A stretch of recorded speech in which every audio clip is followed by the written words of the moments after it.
Thank you, Thomas. Meanwhile, here in Pennsylvania, the Pennsylvania Departments of Health, or DOH, and Education, or PDE, announced updated recommendations for K-12 schools on social distancing in classrooms and how to handle COVID-19 cases in school buildings. Take a look.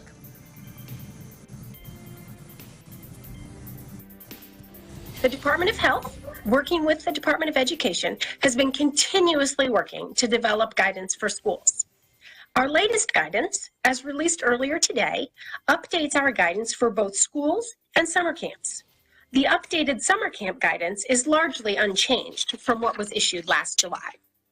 One of the primary updates of our guidance is that the Commonwealth, aligning with new guidance from the Centers for Disease Control and Prevention, states that students must now be at least 3 feet apart in classrooms, instead of the 6 feet it was previously.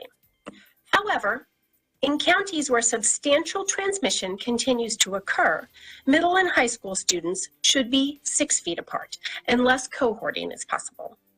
There are also additional areas where 6 feet of social distancing should be maintained. These include between adults in the building and between adults and students, when masks can't be worn, such as when eating, and during activities where increased exhalation occurs, such as singing, shouting, band, sports, or other physical activity.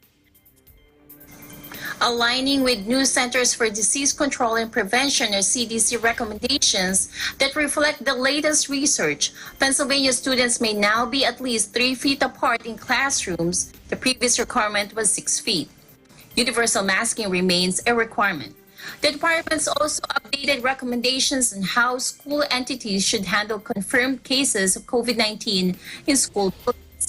The recommendations consider the level of community transmission in each county, the number of cases among students and staff in each school building during the past 14 days, and the size of the school building. For example, the recommendation for closures to in-person learning in some instances is reduced to 1 to 2 days from 3 to 7 days and 5 days from 14 days. The closures allow for cleaning and for public health staff to direct close contacts to quarantine. While many schools are open for in-person learning, vaccinations are an important part of the Wolf administration's effort to get more students and teachers back in classrooms.